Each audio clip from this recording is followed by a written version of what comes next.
Bismillahirrahmanirrahim. Assalamualaikum warahmatullahi wabarakatuh. Kami dari kelompok 2 Praktikum Fitokimia akan mempresentasikan hasil kerja kelompok kami mengenai analisa KLT dan fraksi. Sebelumnya saya akan memperkenalkan anggota kelompok kami.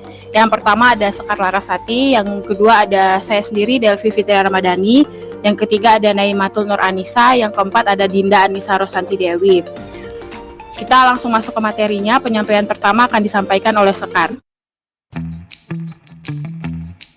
Berikut ada link jurnal yang sudah kami cantumkan di PPT. Ada link jurnal, ada link HPTLC, ada link KLT densitometri yang bisa dilihat lewat YouTube. Next, KLT mempunyai kelebihan dan kekurangan. Kelebihannya yaitu 1. KLT lebih banyak digunakan untuk tujuan analisis. Yang kedua, identifikasi pemisahan komponen dapat dilakukan dengan reaksi warna, fluoresensi, atau dengan radiasi menggunakan sinar ultraviolet. Dapat dilakukan elusi secara mekanik atau ascending, menurun descending, atau dengan cara elusi 2 dimensi. Yang keempat, ketepatan penentuan kadar akan lebih baik karena komponen yang akan ditentukan merupakan bercak yang tidak bergerak. Yang kelima, hanya membutuhkan sedikit pelarut.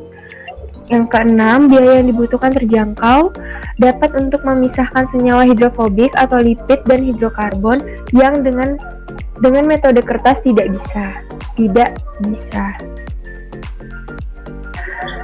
Yang ketujuh, jumlah perlengkapan sedikit dan preparasi sampel yang mudah. Next, kekurangan KLT yaitu butuh ketekunan dan kesabaran yang ekstra untuk mendapat bercak atau noda yang diharapkan. Kedua, butuh sistem trial dan error untuk menentukan sistem LUN yang cocok. Yang terakhir, memerlukan waktu yang cukup lama jika dilakukan secara tidak tekun. Berikut dilanjutkan oleh Naimatul Nur Anissa. Kemudian yaitu kelebihan KLT densitometri dan kekurangan KLT densitometri.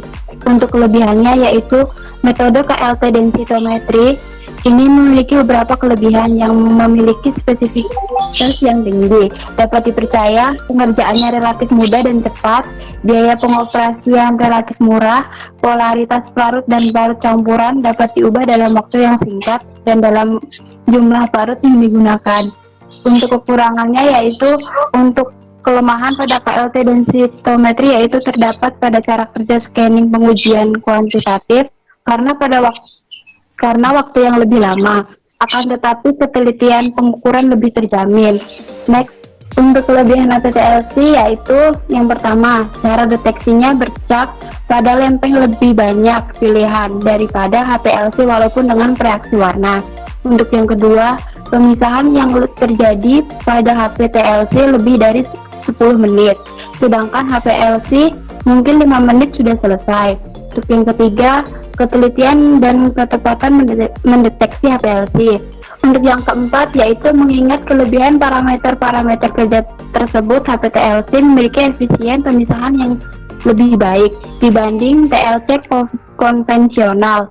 Next, kemudian dilanjutkan oleh Dinda Anissa Rosanti Dewi. Untuk kekurangan HPTLC, yang pertama itu harganya lebih mahal dibandingkan TLC. Yang kedua, untuk memaksimalkan penggunaan HPTLC yang efisien dan ekonomis, maka dilakukan daur ulang lempeng HPTLC.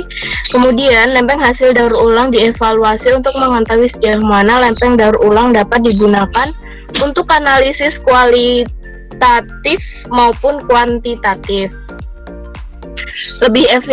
Lebih efisien mana?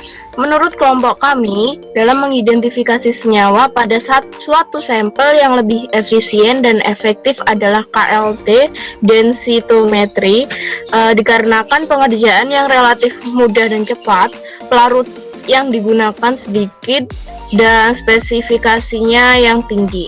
Next, selanjutnya akan dibacakan oleh Delvi Fitria Ramadhani. Jelaskan perbedaan dari setiap metode. Yang pertama itu ada HPTLC, adalah suatu metode kromatografi yang merupakan pengembangan dari TLC atau KLT.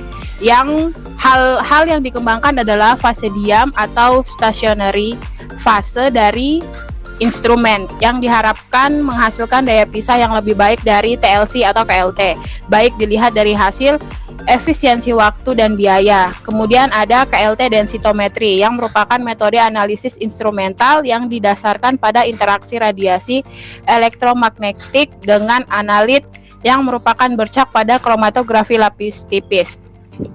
Kemudian prinsip dari KLT yaitu memisahkan sampel berdasarkan perbedaan kepolaran antara sampel dengan pelarut yang digunakan. Next, Dinda. Kemudian ini ada kesimpulannya.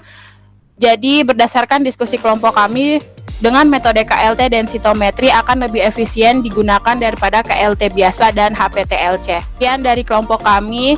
Apabila ada kesalahan, mohon dimaafkan. Wassalamualaikum warahmatullahi wabarakatuh.